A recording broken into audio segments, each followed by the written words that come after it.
Hi there, welcome to TechBus China. This month we have something a bit different for you. You are very used to getting very long deep dive articles from us, but in this case we are doing an interview about a topic that everybody has been talking about for many years already, and we just wanted to go a bit deeper into this topic, and that's social credit. So we're here today with Vincent. He will introduce himself in a moment, who's written this incredible book about social credit, the warring states of China's emerging data empire. Well, there's a lot to unpack in the title itself, so we'll come back to the title in a moment. But for the coming probably an hour, we'll talk to Vincent about the contents of this book. But first, Vincent, can you maybe introduce yourself? Yes, well, first of all, thank you so much, Ed, for having me here today. It's a real pleasure to talk about what is indeed a fascinating topic. I'm Vincent Brussee. I'm a PhD candidate at Leiden University, where I specialize in Chinese policy analysis, especially to use data science in analyzing Chinese policy. But as you said, I've written a book on social credit. I've been working on this topic for 6 odd years by now, from the moment it started to get hot to kind of even today, where just the news still keeps on going about social credit. So I'm very excited to talk about what it is, what it's not, why we should perhaps still pay attention to it. Yeah.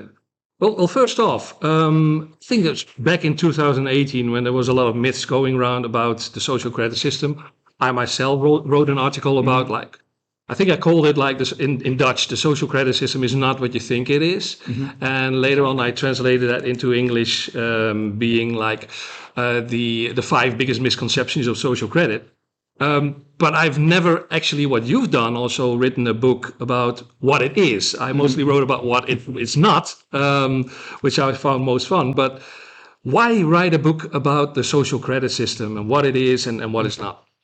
Well, I mean, you're absolutely right. You're already saying that there are a lot of misconceptions about the social credit system. And despite the attempts of many people to debunk some of those myths, to try and explain it a little bit better, you still see that we're really unable to put a dent, and the news on social credit really continues to keep coming out every day.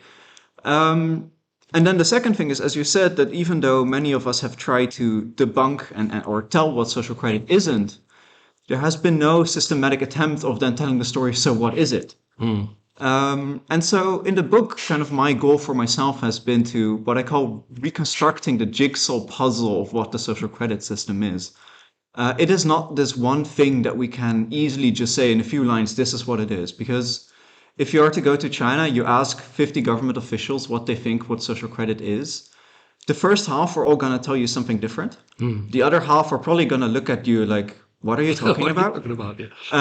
And so that makes it very difficult to then start to talk about it. It makes it very difficult to analyze it, not just from a more popular perspective, but even for scholars. They've been struggling making sense of all these different things that in one way or another, they're called social credit, but what does it mean? What do they have to do with one another? Everyone is struggling with that. Yeah. So I hope to be rectifying that at least for a little part in my book. Yeah. Okay. Great. Well, but maybe let's start there. So, if we look at the history of social credit, so how did it come about? Why did the government think it was necessary? So, what's like the earliest history of the system? So the social credit system dates back many decades ago. The first official mentions of social credit in Chinese policy, we see it about 1999. So that's a really long time ago, before anything like AI, big data were even dreams. It was even before all of that. And in this time, you have to imagine it was only about 2 decades ago that China's economy was completely state controlled. That there were no banks providing credit to consumers. There were no private companies producing medicine, all of these things. And so what happened was, on the one hand, suddenly all these banks were encouraged to start providing credit to people. But how can you provide credit to people if people have no credit history? The vast majority of people in China at around that time, more than 1 billion people, were unbanked. So then how can you assess how likely someone is to repay their loans? You just don't have any information on them. That was one problem. Another problem, and I hinted at it already, in this period, China had some rules related to, okay, you're not supposed to produce substandard medicine. You're not supposed to produce fake products. the Shanghai and these kinds of things. But there were really no systems to enforce those regulations. So in the Netherlands and Europe, we've seen hundreds, if not thousands, of Chinese people come to our supermarkets, essentially, buy out the shelves of baby milk powder, all these related products, because simply people in China, they knew, one, they could not trust whatever was produced domestically in these fields. There were rules, but simply there was nothing that could enforce them. So you have these two problems kind of come together, and that is where then this concept of social credit is kind of being coined. A couple of experts in China, they looked at the US and they looked at the US credit system, so like FICO, Standard and Poor's, and what they essentially do is they look at your past conduct. So have you always repaid your loans in the past? What income have you had over the past few years? And use that to assess whether in the future they would then also give this person a loan or restrict a loan. And one of these founding figures in the US was really inspired by the idea that if you have a poor credit, you cannot even get a job. Which was perhaps a bit of an exaggeration, but it is true that in the US, about 30% of companies screen credit records of applicants for their jobs. And so they started taking inspiration from these ideas, these kind of punishments, and they started building their own system. And where it deviated was that it wasn't just looking at finance.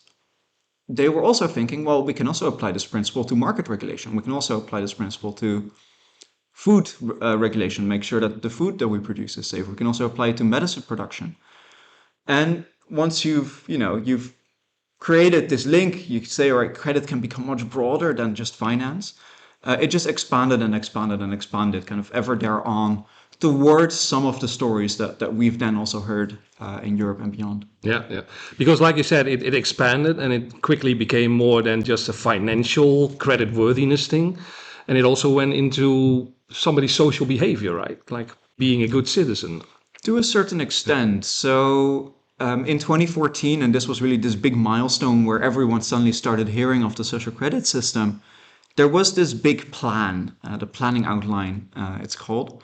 And it was supposed to essentially introduce the social credit system in almost every domain of the market economy.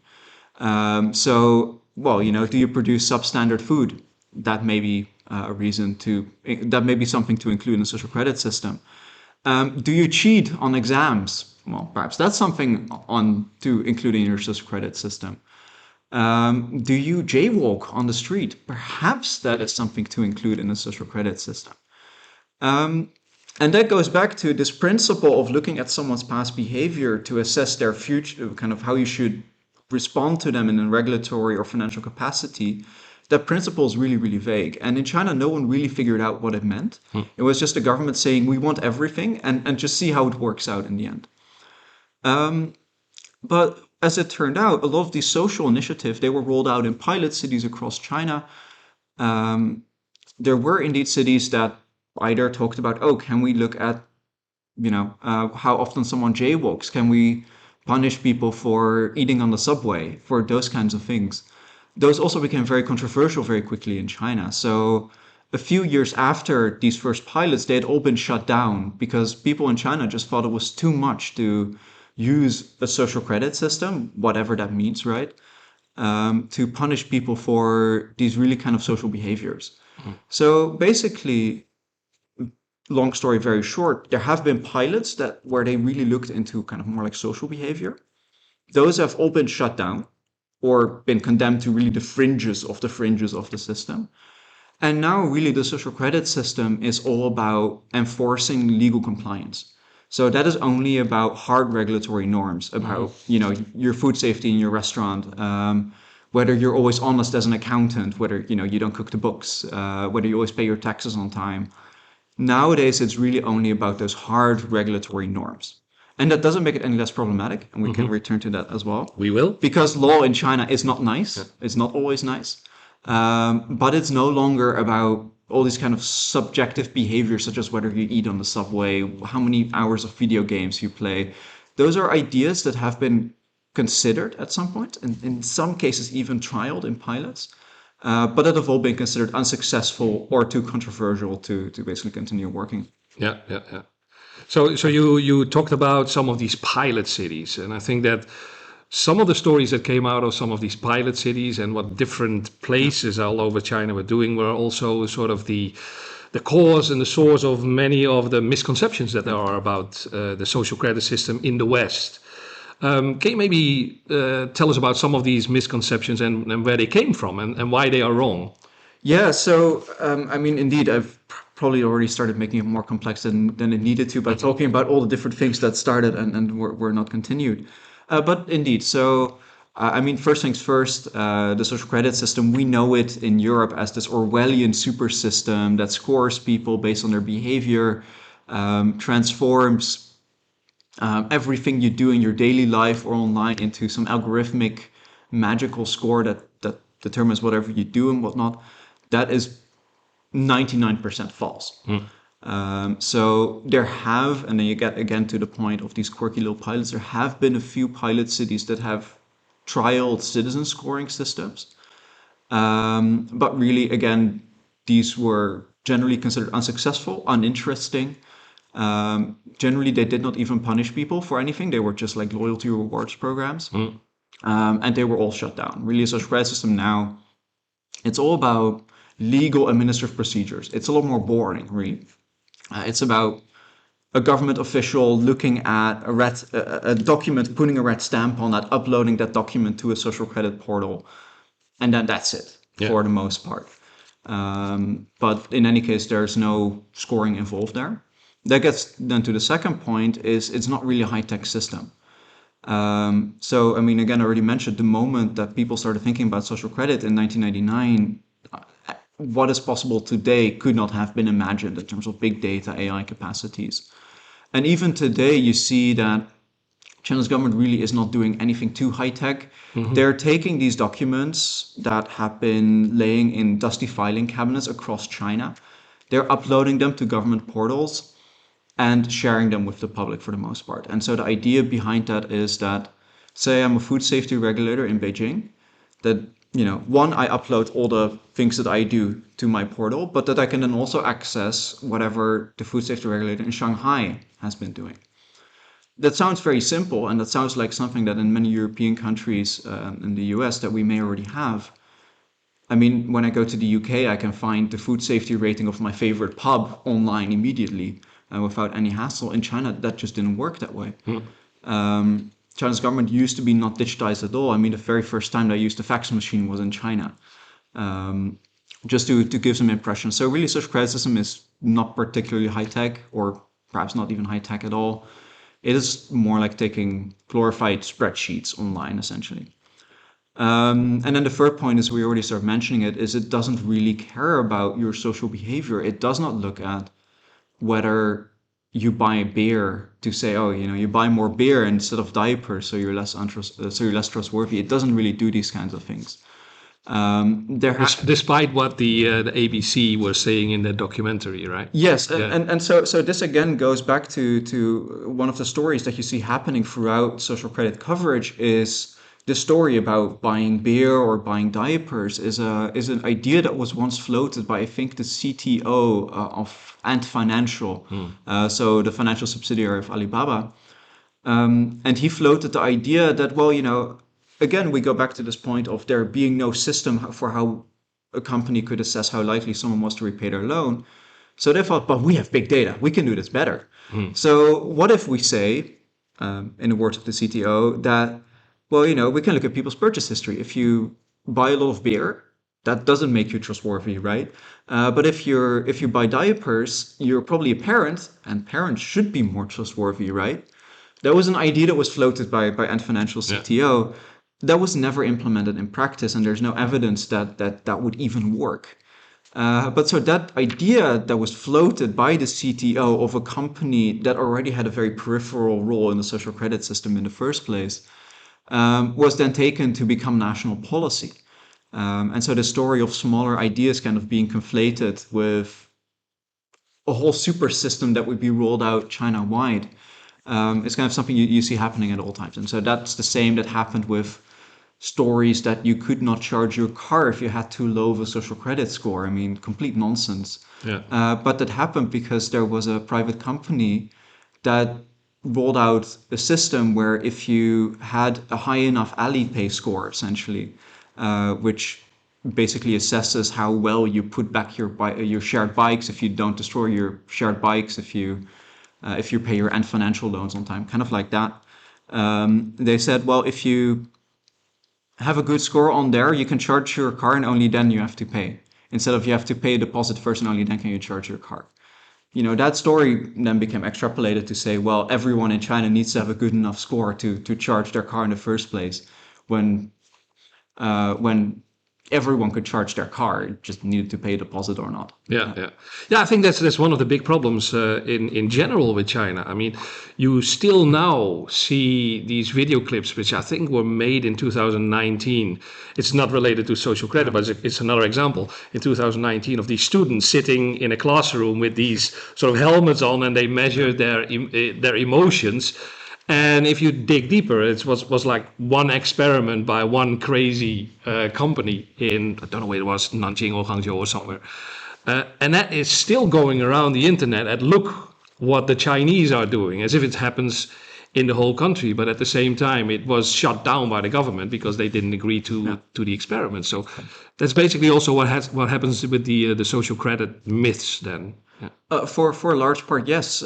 Small quirky pilots, or perhaps even government encouraged experiments, where it wasn't yet certain where those ideas were going to go, that were then taken out of context and extrapolated in kind of almost like a game of Chinese whispers, where I whisper something to you, you whisper to the next, until the message becomes unrecognizably garbled along the way. That's kind of what happened with a lot of the social credit coverage.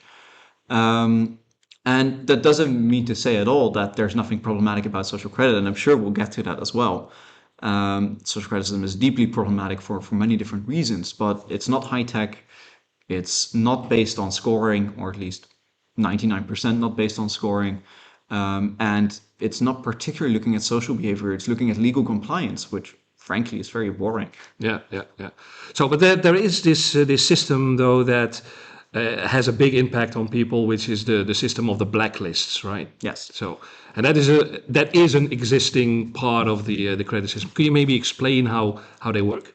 Yeah, so perhaps one quick step back. I mean, so we've been talking about what the social credit system is, and so what is it then? Well, I mean, the first thing is it's not particularly social. I mean, we've mentioned that. It's not really about credit. It's more about regulation, and it's really not a system. So it's more like an umbrella of hundreds of different initiatives that are only linked in either this ambition of looking at someone's past behavior and then deciding kind of, or taking regulatory action based on that record of their reputation, or just in some kind of slogan, calling it social credit as more like a call to action rather than any meaningful integration. So there are hundreds of systems ranging from a blacklist for people who do not comply with court orders to blacklists for companies that have violated regulations in the field of mining, to red lists, which are reward lists for companies that have demonstrated exemplary compliance in the field of tax repayments, because they always pay their tax and they always file perfectly on time. There are hundreds and hundreds of systems that in many cases have very little relationship with one another. But to take one blacklist then, I mentioned it before, it's the judgment defaulter blacklist. So what happens here is if, for instance, you loan money to me and I don't pay it back to you. We sign a contract that, I have to repay that money to you, but I still don't. You can drag me to court, and if the court agrees with you, the court will issue an enforcement order. So basically the court agrees with you and will set terms for me to repay that money. If I still do not comply with that enforcement order, despite having the ability to do so, at least according to the legal norms, you can once again drag me to court and have me added to this blacklist, and then end up on judgment defaulter blacklist. And at the moment, there are about 8-9 million people on that list.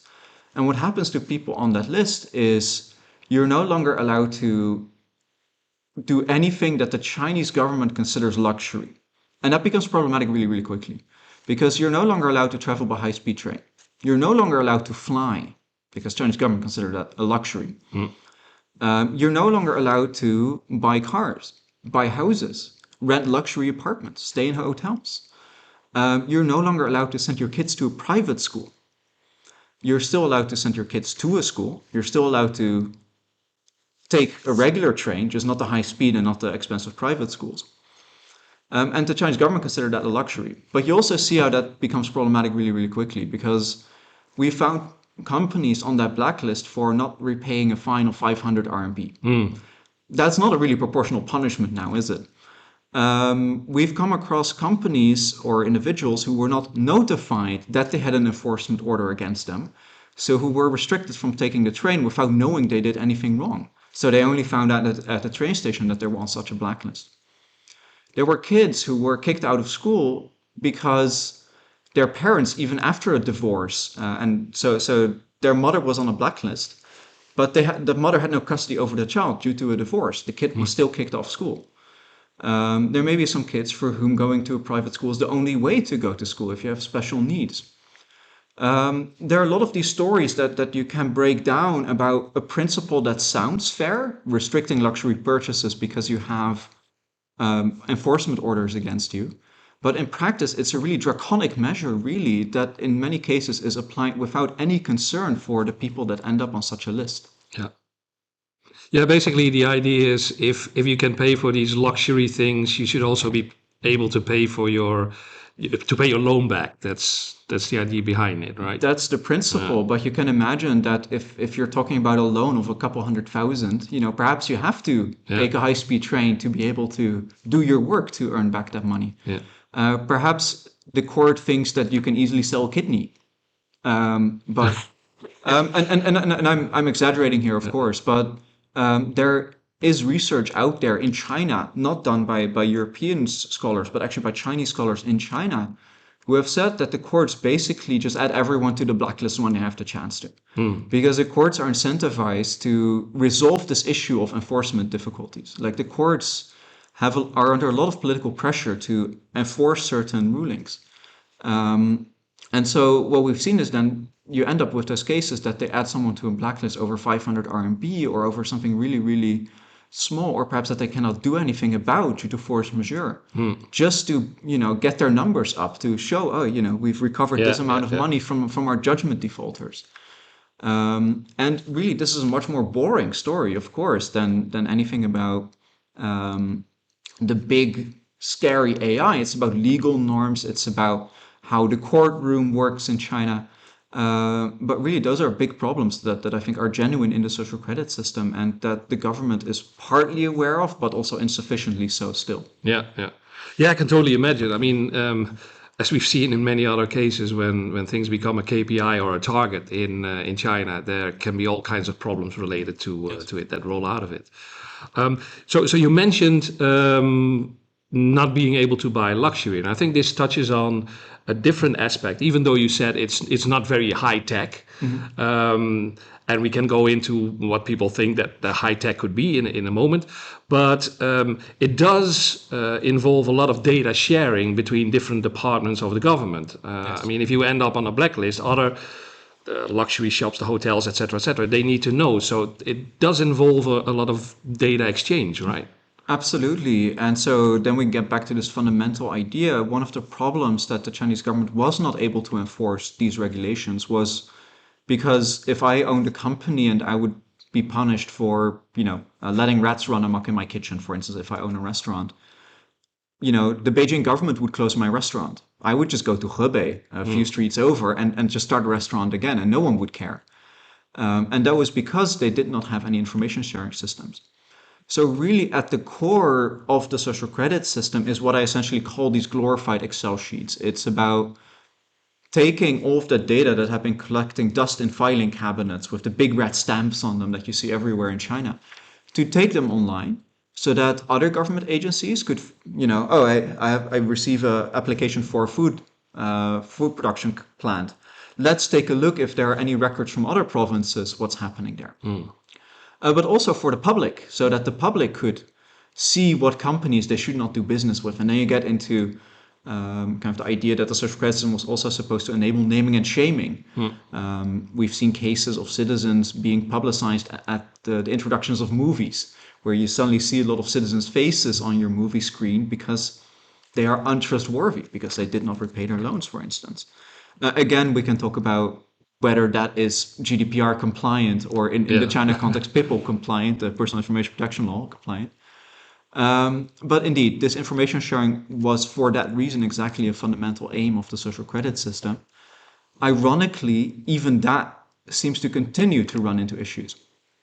The very first policy documents on the social credit system talks about we have to establish information sharing systems. They did that already as 2003. Just 2 days ago, a new policy document on social credit was released. It still talked about we have to establish data sharing systems. Now, if the Chinese government tells you for 25 years they have to do something, the hidden message is they haven't succeeded in doing that in 25 years. And I think one of the reasons is when we think about government IT projects in Europe, in the US, they're infamous for running over budget, for never succeeding, irrespective of all the technical capabilities that we have in advanced economies. The problem is bureaucratic. And that's the same problem in China. Government agencies do not want to share data with one another.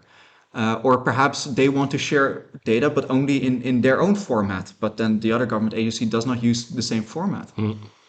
And I've read a lot of Chinese language scholarship, a lot of Chinese language analyses on the social credit system. And almost every single of these analyses mentions data silos, data islands. The idea that everyone is building up their own information system, but not sharing it with one another. Even this fundamental ambition of social credit has not been realized. And that is because government IT projects. Yeah. Chinese government is a lot more complex than European governments, I think, realize, and even than perhaps we are used to in Europe ourselves.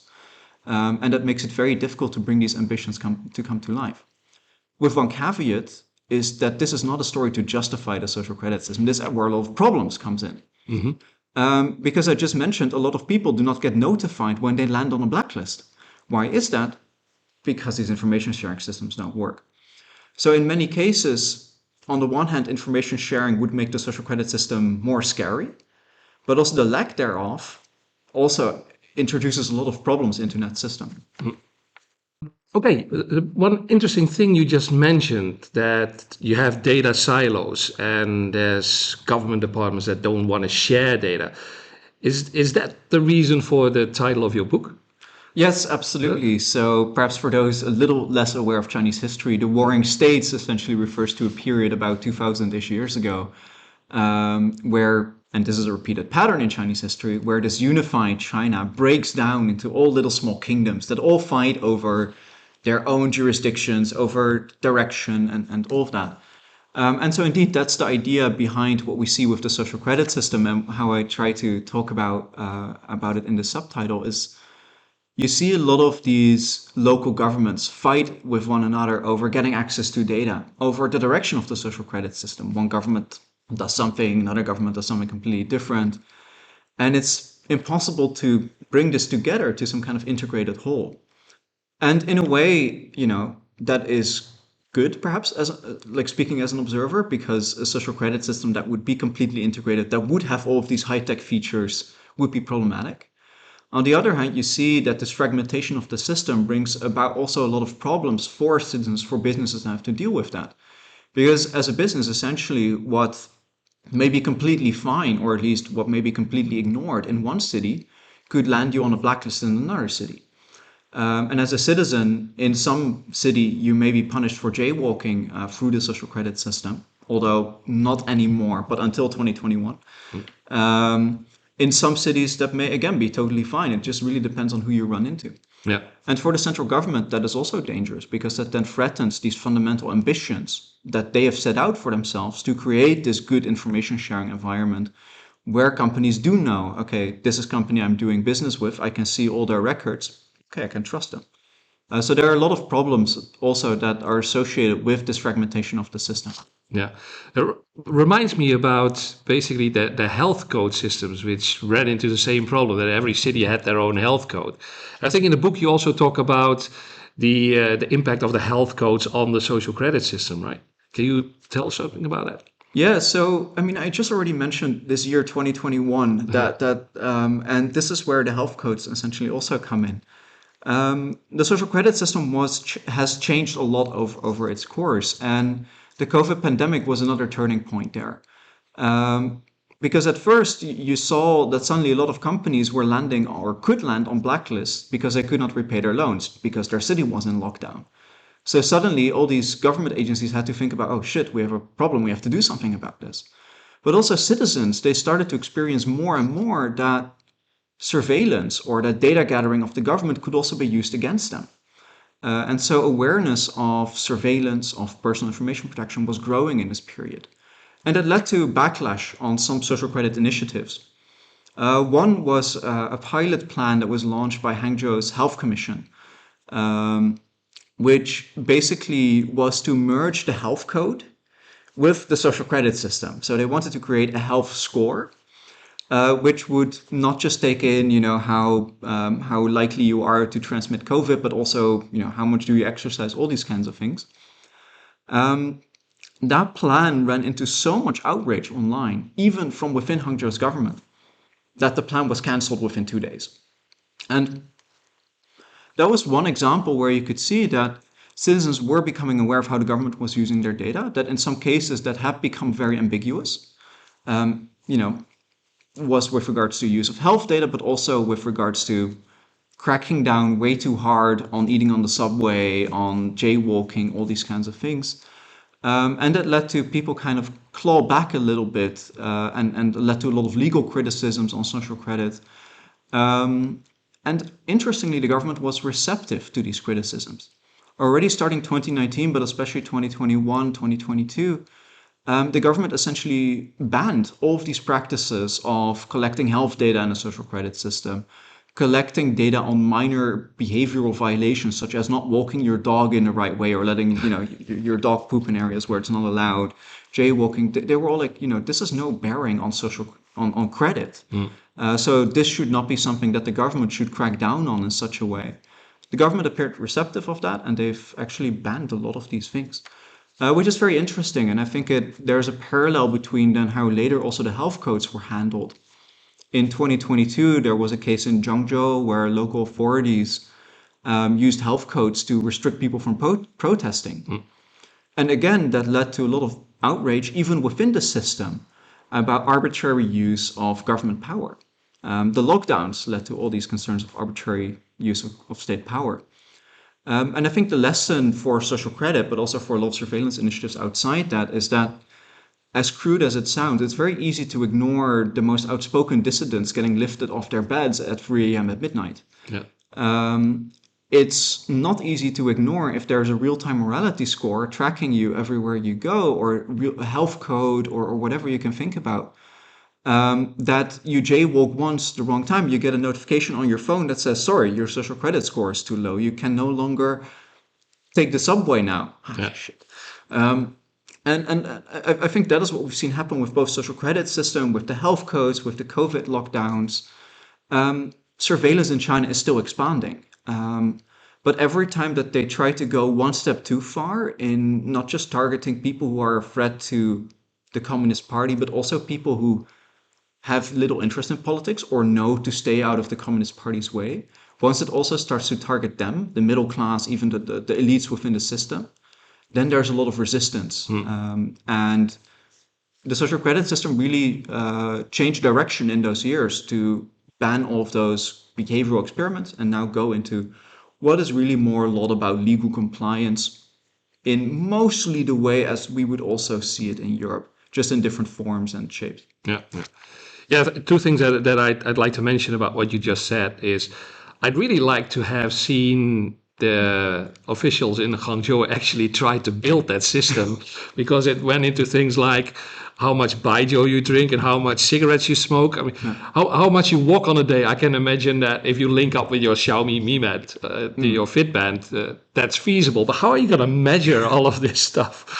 And about the case you mentioned in Zhengzhou, that was manipulation by in a way that was not allowed, right? These people were actually punished by the government later on. So it's not something that the system was made for, correct? I mean, the system is made for it in the way that they create incentives for local officials to behave in that way. And also in the sense that it doesn't crack down on local officials until it's made the news, essentially. Yeah. So, I mean, the central government itself likes to present very actively the central good, local bad picture. But in practice, you just see that the central government designs the whole system in such a way that leads local officials to behave in this way. And then they punish a few as like tokenism to show, we take public opinion seriously. But really only when it's become too viral that if the central government doesn't intervene, it becomes a threat to the central government itself. Yeah. But most of the time, I wouldn't say they actively encourage this kind of behavior. But the system is definitely set up in a way that leads local officials to do these kinds of things. Correct. Yeah. So that's one of the dangers, that even though it is not a scoring system where everybody has points that go up and down and score, as you say, there are very clear dangers about the system that are still very present, right? Absolutely. And I mean, even now, we're talking about legal compliance. What does legal compliance mean in China? Well, for instance, there are laws that say that teachers must act with integrity. What does acting with integrity mean as a teacher? Well, it means that you shouldn't let your students skip school. It means that you should not commit fraud on your teaching exams, that you should have all the degrees that you claim to have. It also means that you teach the national curriculum as it's intended to be, i.e. Xi Jinping thought and all the things that come with it. And technically, the way this law is set up, that can also ding you as a teacher when you then spread news about, Tiananmen just a few days ago for us. Spread fake news about COVID pandemic. That could be seen as a violation of your teacher's integrity. And then it suddenly becomes a thing that the social credit system is targeted to. So again, it involves no way of digital, high-tech, yada, yada, but it does involve simply legal norms that are problematic in China. And that the social credit system can, in fringe cases, enforce. I say fringe cases because if you look at, there's been a lot of research on who lands on blacklists for what reasons. The vast majority, and I think you're really talking about 99% of cases, are people who have not repaid their loans, people who committed very severe violations in food production, and the list goes on.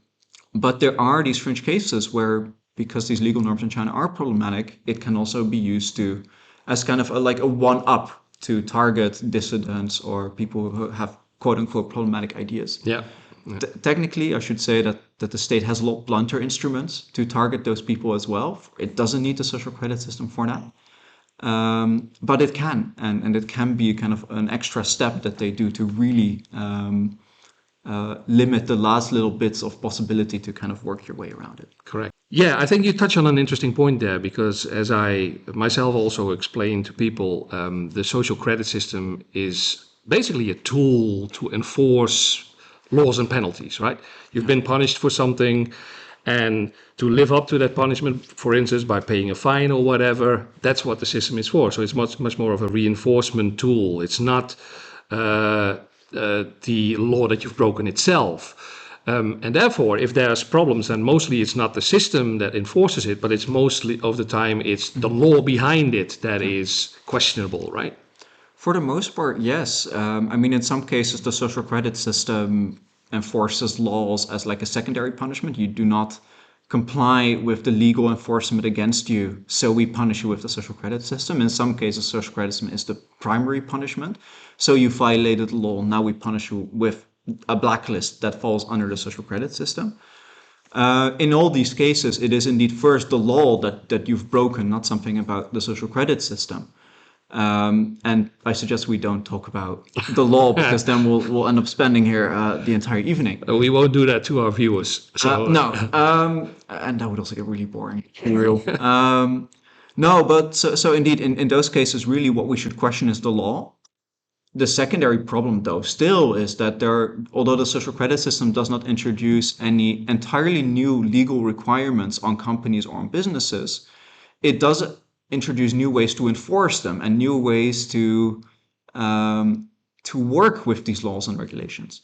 And that is where, then still, of course, the social credit system is problematic in many, many ways. But in the end, it's adding very little on the fact that teachers can be punished for not teaching Xi Jinping thought. They could already be punished for that. It's just there's another fancy, shiny tool that can now enforce them, perhaps better than the ones could in the past. But really, in many cases, yeah, as I said before, there are blunter, many more Correct. coercive tools around there than restricting your ability to travel by first class on a high-speed train. Yeah, yeah, They're a lot blunter and a lot more, frankly, effective yet scary yeah. tools to do that in many cases. Yeah, if there's a thorn in the side, you don't need a social credit system to pull it out. There's other ways of doing that. Most cases, although there's one exception here, and now it becomes a little bit academic. But what social credit system does is it also introduces a whole new vocabulary to talk about people who break laws and regulations. Because if I commit a violation in my restaurant, I get an administrative fine, get a penalty for that. That sounds very boring. But now there's this system that will call you untrustworthy for doing so. And so it turns a standalone violation into normative assessment of you as a person. And this is one of the potentials that the social credit system does have, is when we talk about teachers, it doesn't sound very sexy to say the teacher refused to correctly teach Xi Jinping font. It does sound very sexy to call that teacher untrustworthy. And so it has a certain level of potential to morally normalize surveillance, to give it a normative meaning that makes it more acceptable to crack down on certain groups of people. But again, then we get to this point of these teachers' violations really being still at the fringes of the system. We don't see this happen in too many instances. I've not come across a single one, although I've heard of a few people who via heard kind of stories. It's at the fringe of the system, but still that potential is there. And I mean, that potential we must critically interrogate, I think. And we here, speaking as scholars, because it is quite technical very quickly. Yeah. There's one specific case that really amazes me and is for me almost like an example or proof that the system doesn't really work as it should be working. And I think we've discussed it in the past. You have this guy that founded Luckin Coffee and then committed fraud. And because he made up a lot of sales, we've written about it extensively on TechBoss China. And you would think that this guy would definitely be on some kind of blacklist, but he just was allowed to basically start a new coffee chain, Coffee Coffee. So I think you looked him up in the defaulters database, and he's not there. So is there any explanation why this guy that the system almost seems to be made for, just gets away with this? There are a lot of similar stories to this as well. I remember I once looked up Alibaba on Hangzhou's local social credit platform. And there Alibaba had a spotless record. They had not a single violation behind their name, despite Alibaba having a track record of monopolist behavior, abusing platform workers that work in food delivery, of violating rules in finance, to loan too much money to people. Alibaba had that very long track record of also things that you would immediately associate with the social credit system, like, oh, this is where it's made for. Again, spotless record. And this then returns to this point of the social credit system being designed, implemented, and enforced by humans. So if there is someone in the system that says Alibaba should not be punished for this, Alibaba will not be punished for this. And perhaps ironically, a completely automated system may be more fair than the system here. I've also come across research, again done in China, and I really want to emphasize that we tend to think of Chinese scholarship as very directly controlled by the state, but the best research on social credit comes out of China, not out of Europe, with caveats. But there were scholars who basically said that companies with closer ties to the state are less likely to be dinged by the social credit system, less likely to end up on a blacklist. That can mean many things. That can mean corruption, that can mean paternalism, that can also patronage. That can also mean that they simply know better what the rules are that they have to adhere to because they have these close connections. It can mean a lot of different things. But it does go to show simply that humans matter in this system, and when it's humans that push the buttons, their personal interest, their institutional interest, what pressures they are under, they start to matter a lot. And again, you mentioned the point of KPIs. KPIs in China are pervasive. Local governments want to make sure that they do not punish a company like Alibaba, because if Alibaba goes down, so will Hangzhou go down. Those are very severe questions that actually, ironically, the social credit system was supposed to tackle, and it hasn't because of many of these issues. Yeah, yeah. So it's basically back to the arbitrariness of decision making that drives basically your social credit ledger or your record, not a score, but more like a ledger. Yeah, so perhaps, on this very quickly, there are platforms online. It's creditchina.gov.cn. There's also the National Enterprise Credit Information Publicity System. Quite a mouthful. They like that in China, apparently. You can look up companies on those portals. They have national equivalents, they have provincial equivalents, municipal equivalents. Again, we've talked about the data islands and the data silos. You can look up at what information is being collected on a company under the social credit system. And you'll find that in most cases there is almost no information on most companies, except maybe a few permits that they've applied for. Vast majority have nothing logged on their record. Actually, on that point, you can even go on the website of one of the governments that implements the social credit system, the National Development Reform Commission. You can even find entire lists of what types of information they collect. Ironically, it's very transparent how they do that, and you can see that then represented throughout all the layers of the system. But yes, you can look up all that information online if you want, and yeah, you can basically verify what we're talking about. You can look up, is it indeed companies that primarily end up for those kinds of reasons on that list? Yeah. Now you mentioned Alibaba, which brings me to the subject of Sesame Credit. You already explained that Sesame Credit is giving a credit score. It's sort of like half financial creditworthiness scoring and half a loyalty program. And there's maybe a bit of confusion besides the fact that it's misinterpreted as a social credit score. There's a bit of confusion, like, is this system and comparable systems that Tencent and JD, et cetera, also had, is it actually part of the social credit system, or is it something completely separate? The very boring and very academic answers. It depends on what you mean by part of, right? So it is part of social credit in the sense that it is part of this broader umbrella. Sesame Credit was formally in 2015 given a license to pilot as a credit rating institution, which meant purely in the financial domain that Sesame Credit, together with the People's Bank of China, China's central bank, would start to experiment how they could use the big data of Alibaba to better assess how likely people are to repay their loans.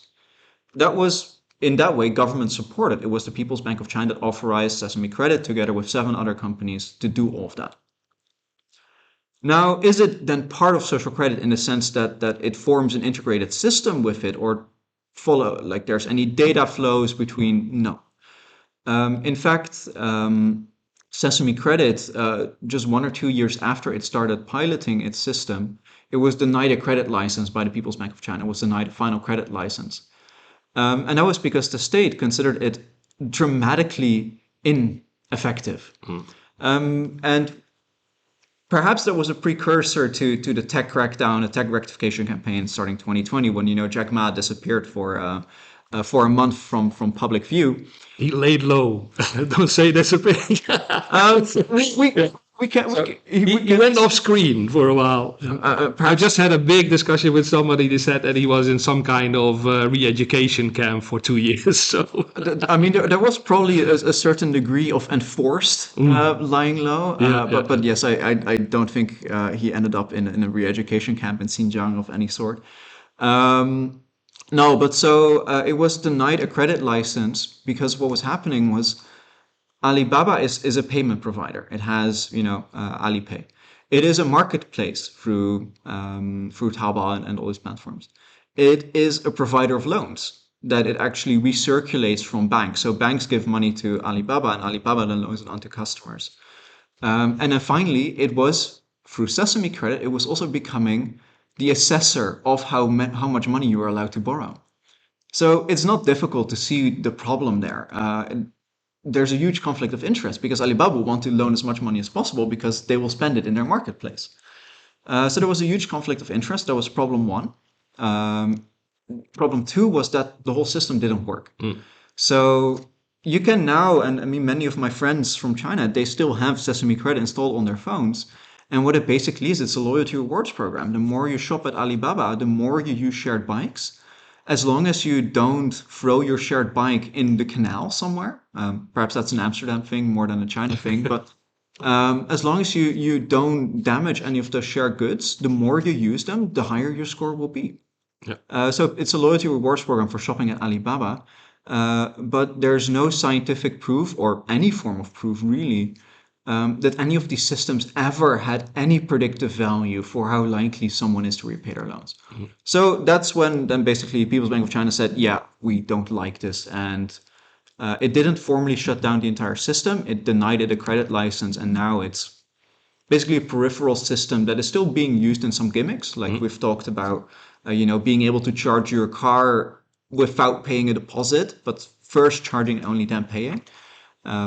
In those kinds of things, it still exists. But other than that, it fulfills a very meaningful function in any kind of system. There's no data transfer with the government, because why would the government? Well, I mean, actually, there are many reasons the government would want that data, but why would the government be interested in a system that it has deemed to not work? Yeah. There are a lot of issues there. So part of social credit system in name, in the sense that it has had some historical overlap with it, not part of it in the sense that there's any meaningful integration. Yeah. And the same thing basically happened to, like, I think it was 7 other companies that were also developing their own social credit systems, or sorry, their own creditworthiness, financial creditworthiness systems. I think all of their licenses were revoked, and eventually, I think there's still a couple that are allowed to do it. But there's also this joint venture that arose a couple of years, maybe 5 years ago, 6 years ago, called Baihang. And instead of having their own financial scoring systems, these 8 companies were supposed to hand over their data to Baihang that would then all combine it. Do you know what the status of that is? So indeed, I mean, Baihang was essentially the response to, Sesame Credit was not successful. Some of its competitors were shut down within 2-3 days after they went live for the first time. Baihang was the response that, okay, we as the People's Bank of China, we're going to take a 30% share or 30-ish% share. All these other companies will come in, have smaller shares, and we'll do this together.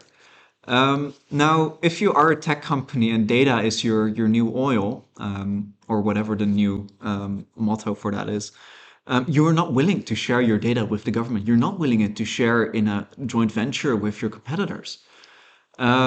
So for years and years and years, private companies have been fighting against working together in Baihang, but the government has been continuously pressuring them to do so.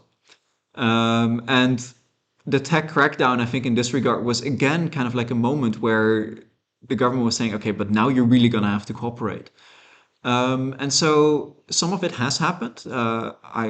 From what I know, is more data is being shared with Baihang from private companies. Again, that data is purely about financial credit, and in Chinese they use different terms for that. They use changxin for a more moral kind of integrity kind of way. Jiangxin is the financial credit, and then Xingyong or Shehui Xingyong is more like the regulatory part. But so they frame it specifically around Jiangxin. More and more private data is going into that. How it exactly looks, I don't know. How successful it is, I also do not know. Stories I've heard is that Baihang is significantly more expensive than other competitors in the market. The People's Bank of China also has its own called Credit Reference Center. And again, credit reference referring to Jiangxin in the financial sense. Yeah. The People's Bank of China version is mostly open access, or in any case, it doesn't require you to pay large sums of money to get access to the data. So I don't have the impression that Baihang is a big success yet. It is definitely taking in more data, and the private companies have, for all we can see, have indeed been more and more coerced to cooperate. Whether they do so happily, I don't know, and I'm pretty sure they don't do so. And not happily. Not happily at least, and it seems like it's not like a huge thing in any case at this point in time, even though it may work reasonably well. I'm not sure. Yeah. Okay, so we have seen a lot of things about the myths, what the system is, what it isn't, all of the companies that are involved. We talked about the health code. What is and you also mentioned that just like 2 days ago there was like a new policy document that was released. I think it's people can find that on the website of Jeremy Down, who also translates all of these things. So do go and check out that as well, people. What do you think? What is the current status and your expectation for where this thing is going, the social credit system? Yeah, so I mean, first of all, the website is chinalawtranslate.com. Yep. Highly recommend resource. So until 2 days ago, I was pretty sure the social credit system was dying, at least in the way that we know it. So I mean, we discussed just before how there was this big regulatory change in how local governments were allowed to operate pilots, and how all these kind of quirky pilots that were looking at scores or that were looking at more like social behavior rather than legal compliance, how they were shut down. And that seems to have sent a shock across these local governments, because if they cannot use the social credit system to crack down on all kinds of things that they think is undesired, then what's the point of the social credit system to them? Because it costs a lot of money. Costs a lot of resources, because it's about, it takes a lot of manpower to build databases, to feed data into databases. From like 2021 onwards, there had not been a single kind of big milestone document again on social credit again.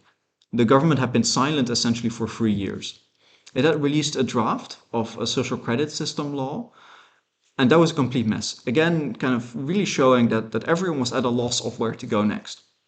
And so until 2 days ago, basically, we had heard nothing of the social credit system from some kind of authoritative government outlet in 2 to 3 years. And it really started giving across the impression that it was dying. Now, the new document that came out 2 days ago, and I will not give a boring breakdown of that, but it's really unclear what it now means. And there are two possibilities. One is that it's the last dying breath of the social credit system as we know it.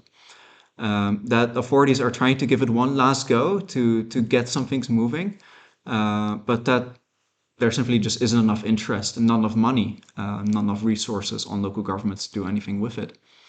And that would make sense because, I mean, as I said, why would you invest so much money in it if it's just some extra capabilities and it doesn't offer anything that you cannot already do in some other way? Market regulation, there are so many tools for as well. The other option is now that they're really suddenly launching it, or kind of relaunching these efforts. So one of the things that the plan called for was to experiment more actively with point systems for citizens. And which is ironic because we've been talking about kind of how all these point systems were actually banned in the past few years. Now that document is talking about it a little bit again. It is talking about point system in a very different form. So it is talking about, say you always separate your garbage correctly, or you always abide by laws and whatnot. Well, okay, you can get a few points that you can perhaps pick up a plant from your local neighborhood store as a reward, as a thank you from the government. That is kind of what they're talking about now. Really, we have no clue where this is going, and I think everyone that I've spoken to so far is quite puzzled by it. I'm personally still leaning towards that it's the last dying breaths, because I don't see any interest from from local governments, again, cash-strapped, resource-strapped, to do anything with this. But there is still someone in the system that says, yeah, let's go. But for the most part, everything that we'd seen up until 2 days ago basically was pointing in the direction of social credit system as we know it is dying. And if that indeed continues to be the case, then what will basically happen is that the social credit system will become more and more and more like a financial system like we know it in Europe, like we know it in the United States. And that all these things that are more subjective, that are more about individual behavior, about social behavior, perhaps even some of the things that may deal more with compliance over financial credit, that those will gradually die out. There's not like a moment that the government will say stop. They'll just stop investing resources in it until it kind of naturally passes away, so to speak. That is still my interpretation, but there's this big policy document that is very confusing, that will not suddenly turn the system into another direction, but that may give it a bit of a new impetus again. Yeah, yeah. Great. So the book, Social Credit, it's an excellent book. Like I told you, I was myself reading it during the New Year's gala when I was visiting my in-laws last spring festival. That doesn't mean that it's the better alternative. I think it's a really accessible book, and even though I had already researched social credit myself quite a lot. I think there's a lot to learn also for me when reading this book. It's really accessible. I do have to ask the devil's advocate question, because we've been talking about all of the myths that are going on. And both you and I would like to see them disappear, and then we can talk about more interesting, more factual things that are happening in China. And up till today, you can go on Twitter any day and find people just telling nonsense about social credit. And those are normally not the people, and their followers are not the people that are going to read this book. Even though it's very accessible and very readable, it's still an academic book basically, and of course comes with the same pricing. So my devil's advocate question is, even though all of you should go and read this book, on the grander scale of things about myths of the social credit system, what difference do you think you're going to be making? Realistically, does anyone read nowadays? I mean, which is a bad thing to say when you've just written a book, but no. So, I mean, one, frankly, I have no hope that social credit-related myths will ever disappear. I mean, the Chinese government is not helping. I mean, I've spoken with people in media in China, and they seem to have very little interest in getting the story right. Some of them just want to push out just a propaganda story pretending that it's all good, or you know, that there's nothing weird, or that the social system doesn't even exist. There have been some reports from China that actually went back to the same story: Sesame credit is the social credit system. So, I mean, long story short, I've kind of given up hope that the myths will ever disappear. But so, you know, then why write the book? Well, I mean, one is I hope it's also a platform to start talking about it, right? I mean, not everyone has to read the book to also read my op-eds, to go online. I mean, even the Wikipedia page has now cited my book 150 times. So go on the Wikipedia page. There are so many resources that are out there, written by me, by yourself, Ed, by colleagues like Jeremy Down, places where you can go and also in other formats read up on it. If that still doesn't convince you, then my book also will not, right? So I mean, that's one. But then the second point is it's an academic book, and you would think, yes, but the academics should be the people who get this right. Yeah. Which is where you'd be dramatically wrong. A colleague of mine, Marianne van Blomberg, she wrote a review of my book, and her very first line was, "The academic debate on social credit systems started on uneven factual grounds," which is a very academic way of saying that there is really some nonsense going on. And that is on an academic level. I mean, as an academic, I of course also do lots of peer reviews. I see the papers that are being written. And even there, people were struggling first with what the social credit system wasn't. What is really the role of scoring in the social credit system? What is the role of individual behavior in the social credit system? Even there, they were struggling with these very basic questions. And perhaps that is a consequence that in academia we are incentivized to theorize. But whereas just describing facts is not something that an academic usually finds worth doing. So really, I wanted to insert this book not just in something that hopefully will also engage people beyond academia. I mean, and thank you, I'm very happy to hear that it is accessible also beyond our ivory tower, so to speak. But that also in the academic realm can serve as really a fundament that other people can build on in whatever way that they want, but that they have at least something that brings together all these different points of social credit. The tax elements, the fraud elements, the teaching integrity elements, the local pilots, the commercial pilots, the things that the government has long cracked down upon, brings all these kind of things together, and will hopefully provide a fundament for deeper analysis. Because really, if even academics can get it wrong, who are we to blame anyone else for getting it wrong? And if academics get it wrong, then what's next? Is there still hope, Vincent? In terms of getting social credit right, I have no hope there. And I mean, that's not helped by the fact that, as I said, like if everyone in China also has a different impression of what the system is, because everyone works on their little bubble. If you're in economics, you're going to study the financial field. If you're a legal scholar, you look at legal compliance. If you're a government official in China, you're also going to be working on your small little domains of social credit. So I have no hope that this story will ever get completely right. But I hope that there's something little out there that if people are really willing to try now, that they can read up, listen on, like perhaps here, and so on and so forth, really. Excellent. So yeah, I do hope that we can, maybe with TechBus China, make a little bit of a difference and give you that platform to talk about this. If people want to engage with you more and want to contact you to further discuss this, or anything else that they want to contact you about, how can they find you? Just Google my name.